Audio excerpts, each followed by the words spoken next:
Hello, everyone, and welcome back to the All Four Downs podcast. I'm your host, Obi-Wan, with my boy Hector V in the house. We have another exciting episode that we're going to cover. Week 12 of the NFL season, where playoff dreams are getting real, frauds are getting exposed, and the contenders separate from the pack. Let's get into these picks. Let's get into these standings. Let's just get into the NFL, baby. Oh, Yeah, yeah. That's right. Once again, week 12, Hector in the lead right now. He has 44 wins total. I'm still scrubbing with 34. Um, yeah, 10 game difference, but it's just hard to catch up to you, Hector, because each and every time it's like we think alike. And with the top six games that we've chosen, this week we have four in common. yes, we do. But let's see if we have any differences in those four. Yes, and one of them being tonight's game with the Bills versus the Texans. Uh, that's momentarily. We already got our picks, so it's not like we're waiting for the game to get started or anything like that. But it'll start in a few minutes. But we're also going to continue on with this week's games going on Sunday. But first of all, first down, let's talk about the standings here because it's pretty interesting. If you look at the blog that I posted on the four downs three counts.com, I was mentioning something about the change of the guard Yeah, because the predictions that we had previously, like we're so used to the Kansas City Chiefs being on top, and we always think that they're like pretty much untouchable. Well, this season, well, what can I say, right? When you talk about the AFC, for years, we're talking about the Kansas City, Baltimore, and Buffalo. Not anymore. The standings are flipped, and several are unexpected contenders are taking control of this. And no matter how much we deny it, like, oh, no, no, it just seems that they keep winning. And we start off with the Denver Broncos. They're 9-2, and yet even some of the own fans are still questioning how can it be possible the way that offense is playing. But that defense, I mean, they play at the right time, right? So many games that they've come back in the fourth quarter and then win, right? And it's almost like that switch that they have. But can they maintain that all the way through the season, right? Um, Denver went from rank two to number one. Then you have New England Patriots, in which, this is the first time that they're leading the division without Tom Brady. Okay, they're tied 9-2, but Denver is in the lead in the tiebreaker.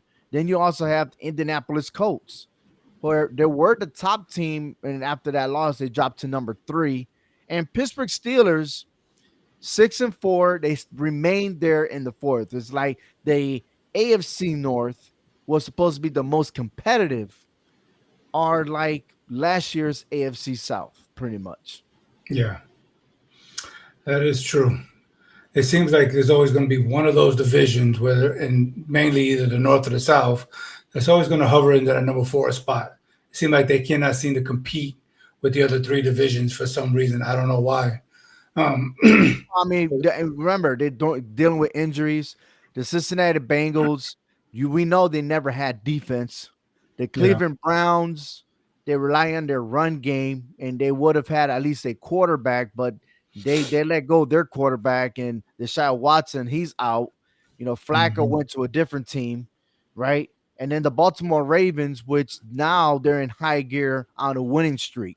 So I'm just curious to see if the Ravens could catch up and pass the Steelers because Aaron Rodgers is not playing good football at all. And yeah, surprisingly, the Steelers are where they started hot. Now they're just barely making it. They're 6-4, right?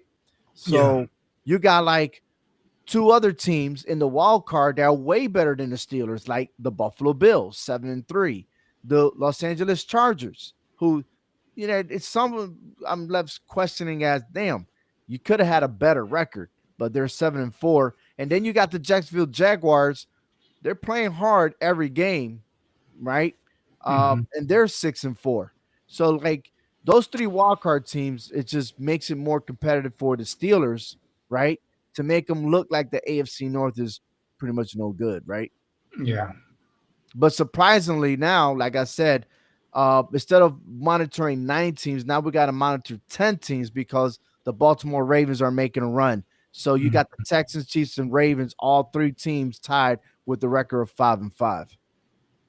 Yeah, and I think out of those three, honestly, Ravens look like they're the hotter the team than the other two right now, who can make a big splash moving forward towards this second half of the season, in my Right. opinion. And on the other side, you have the NFC where the Philadelphia Eagles look like they're going to remain on top. And they made a lot of changes, a lot of trades. So they don't really care much about the draft picks more. They're trying to win it again and to be the first team to go back to back, I think, since when? Since the Patriots, if I'm not Yeah. mistaken. Or was The it oh Chiefs. no, my bad, The the Kansas Chiefs. City Chiefs. What am I talking about, right? Oh, crazy talk. Um, but they're tied with the Rams. But please remember that the Rams had an opportunity to beat the Eagles, but because of a block kick and the fact that the defender took the ball and ran it back for a touchdown, it kind of sealed the deal at the last few seconds of the game. And Yeah. then you have the surprising Chicago Bears at 7-3. And then the Tampa Bay Bucks, which I still feel like they are still look, being 6-4, they still look way better than the Pittsburgh Steelers. Yeah, I mean, but even the Bucks are dealing with, injuries. But yeah, they still look like they look a little more solid than the Steelers. Yeah, but they had their A game against the Bills, right? And they look solid. I know it just in the game you got to have a winner and a loser, right? I Yeah, mean, yeah, in regular season there is a tie, but it's one hell of a game, and that offense keeps fighting, you know. So I'm really am more excited of the Bucks than I am with the Steelers and the 6-4. And then you have Seattle, Green Bay, and San Francisco in the wild card spot. And surprisingly, the Detroit Lions falling off the division leaders to be number 8. it's still early. I think this just right now, in my opinion, the Bears are getting cheap wins. To me, they're not solidifying themselves. You know, with anything hard, with a good win, a good quality win. They're coming back late in the fourth quarter, so like a couple of wins there, just miracle wins.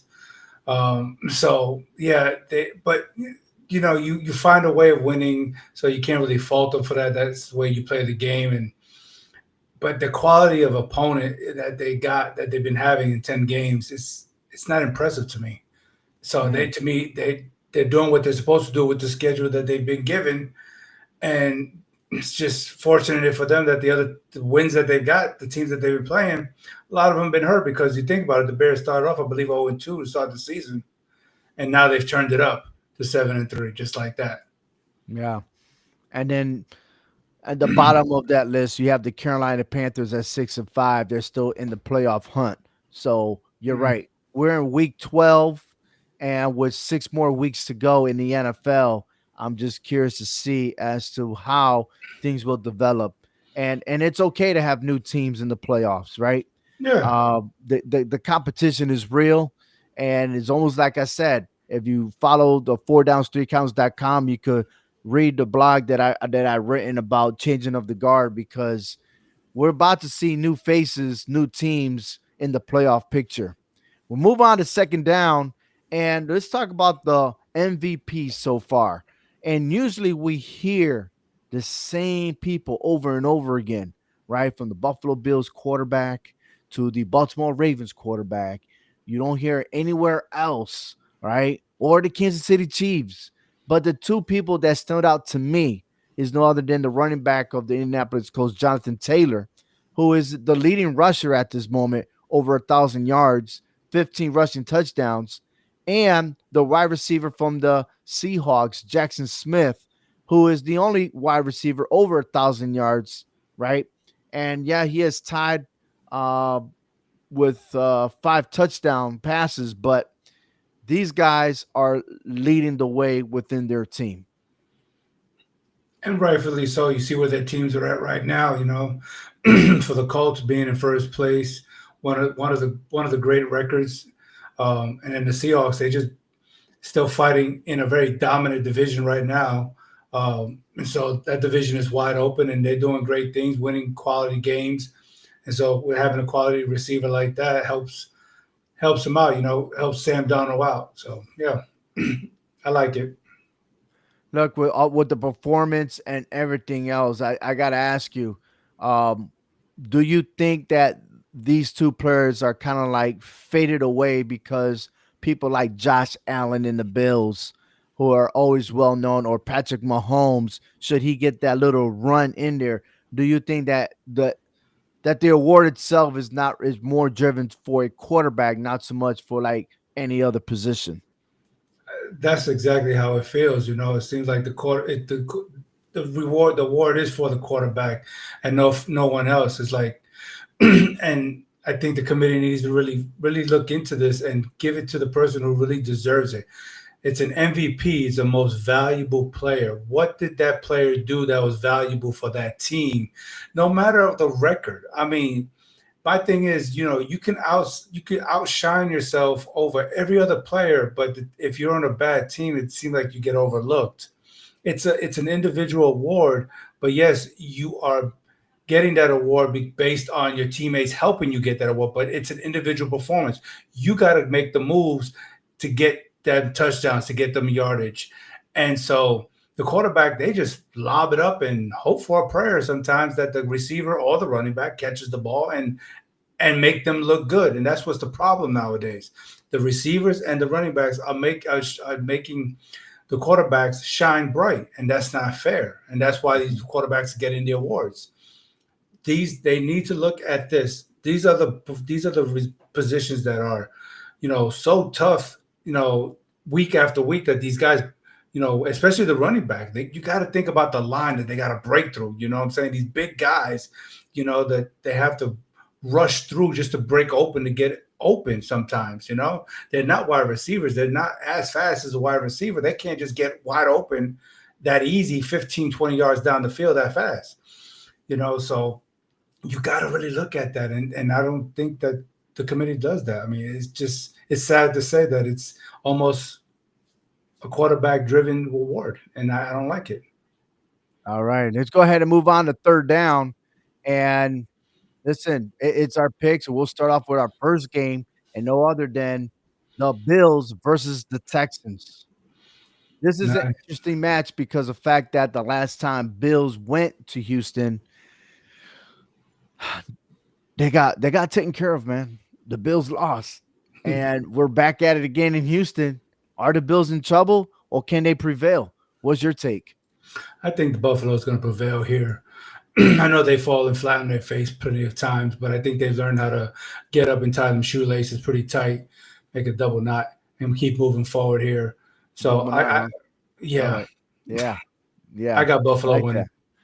Yeah. CJ Stroud is not playing in this game. So I am taking the Buffalo Bills to win this game. And they already started right now. No score at the moment. But yes, I do have the Bills winning tonight. Let's go ahead and move on to another game that we have in common, the Steelers versus the Bears. This is a very intriguing matchup. I was kind of struggling back and forth looking at this game, um, but I'm going to lean towards the Bears on this one. I just think that Pittsburgh, they don't know what they want to do on the quarterback side. Mason Rudolph is a decent backup quarterback, and I think if he does play, he'll put up some good numbers. But I don't know. Again, like I said earlier, Chicago's getting these wins that are not really proving themselves. And to me, this is a Pittsburgh team that's kind of getting depleted a little bit here. And there should be no reason why Chicago can't take advantage of the situation at home against a Steelers team that's just kind of chasing their tail right now, in my Mm. opinion. So I'm going with the Bears. All right. I too are going for the Bears just because again, You don't um, like you don't like Aaron Aaron Rodgers. Rodgers, baby. Like, Yeah. no, I don't. And I know that they had an awesome game against the Cincinnati Bengals, but you talk about a team that they got an old quarterback. They have no defense. I don't understand how knowing that you don't have a defense, that you don't improve on the defense, right? And we know this when Cincinnati went to the Super Bowl. Right. They didn't have any defense yet. They play hard, but they give up too many points. By the other side, the Bears, I mean, look, they manhandled the Minnesota Vikings. Uh, they came back against the Giants, right? I mean, look at it right now.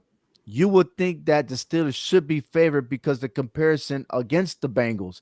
The Bears beat them 47-42, while the Steelers won 34-12. And you would think, oh man, the Steelers should win this game, but it's just something about the offense are on a decline, and it doesn't help against Cincinnati. But at the same time, you know, I'm thinking, is that Chicago? And who knows what the weather is like over there? They should have similarities with Pittsburgh anyway, but I just got a feeling that there's something about the Bears that they're going to continue with their luck and win. So, yeah, I'm taking it. I'm booking it. Book it. Okay. Another one is the Colts versus the Chiefs. Another good matchup here. Um, I'm just again, I'm not hating on the Colts, but I just felt like, I've been saying this for a couple of weeks now, that they're just pretenders to me. They haven't done anything to show me that they are contenders to win the AFC. And for the last two games, Daniel Jones has four interceptions, six fumbles, three of them which he lost, and he's taken 12 sacks. He's starting to look like the old Danny Dimes from New York. And it's not to say that the Colts are not a good team; they're a great team.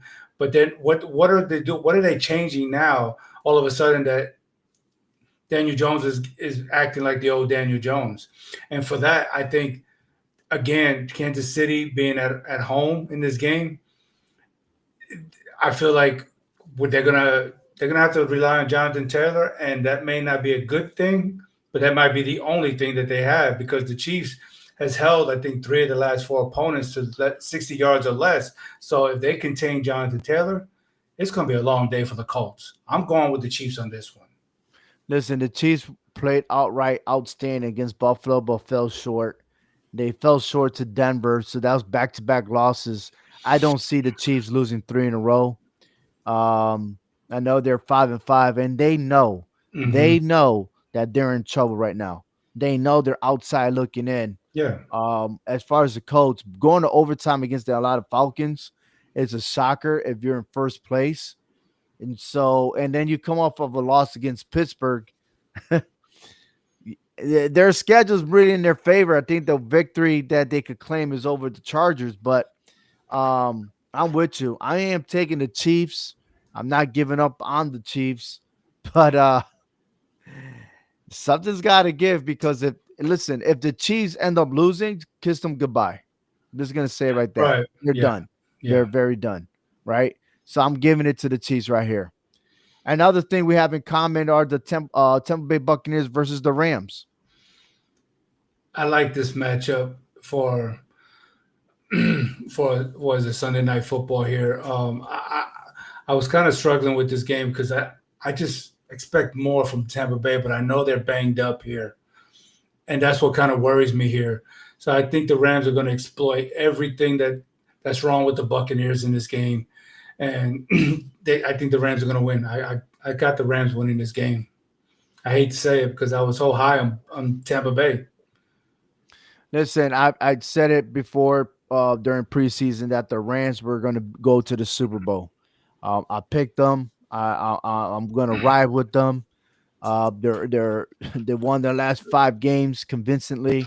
I know they had a good battle against Seattle last week, which was another great That team, was yeah. right? Hmm. But I think the Bucks don't have what it takes. They're injury prone, but they're still fighting, and I like that about them. But I don't think they have enough to go ahead and defeat the Rams. So am taking the Rams. Moving on to the games that are a little bit different. The Eagles versus the Cowboys. Listen, it's in Dallas, and regardless of the situation here, I am going to create an upset. And the upset alert is that the Cowboys will become victorious in Dallas. I really do. And I'm not worried about the noise with Jalen Hurts. I don't know why that is news, because every organization, no matter what, you're gonna have, it's gonna go good, and then you also have a lot of differences. And in this business, it's not about who you like or who you dislike. It's about winning games. You got a job to do. You got to make it happen, right? So yeah, Jalen Hurts may hold the ball too long. Maybe Jalen Hurts is not following through with the plays. But you know what?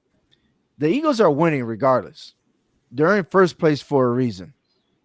So whatever it is, whatever the formula is, or whatever they're doing, it's working. However, it's never a perfect season, and I'm taking the Cowboys just to hate on the Eagles.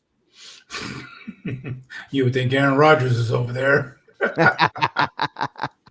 Another game I got is the Vikings and the Packers. This is a rivalry game. Yep.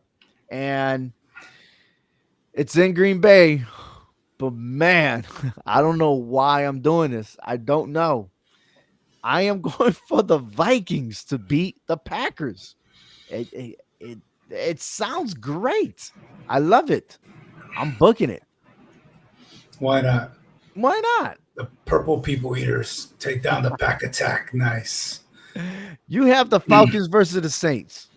Yeah, you know, I Why? got Why are you picking this game? because it was either that one or the Browns and the Raiders, and I just had to flip a coin on picking one of the worst games this year, you know, and I wanted to stay away from the Browns and the Raiders because I just don't know about Shador Sanders and I don't know about the Raiders defense. So I was like, you know what? Let me go with something a little more interesting here. The Falcons and the Saints.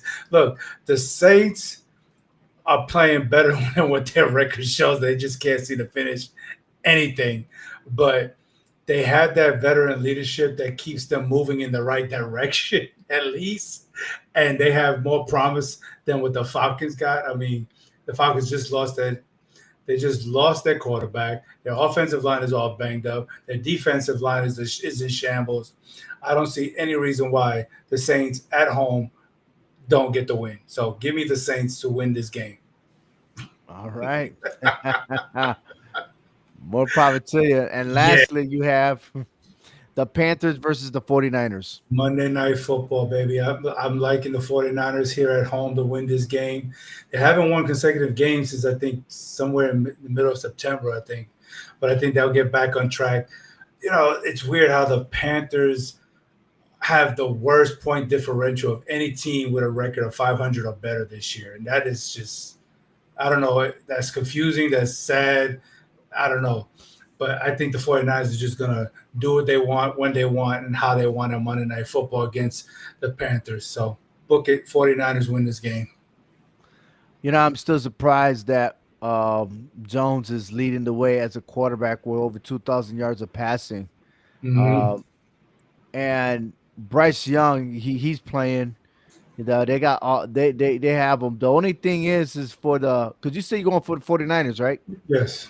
So their leading tackle for the Panthers is Roseboom, and he is doubtful for that game. So I'm just interested to see who's next in line to take over. But other than that, looking at the injury report, wow, it's stacked on both teams. You know, So, go so we ahead. got 4 games the same. We picked all 4 the same. We both can go 6-0. Mm, imagine that. Imagine that.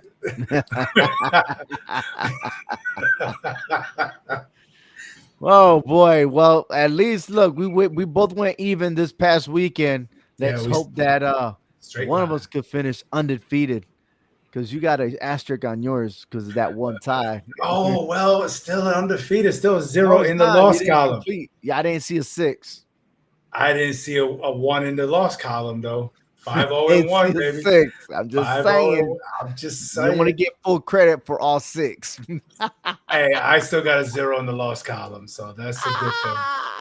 Yeah, it could be 5 ties. Oh, I didn't lose a game. No, I sure did. I did win a game, but I didn't lose a game. You got push. You know what? I hope all your games end in a tie. Oh hell, here we go. Here we go. That means 4 months will have to end in a tie.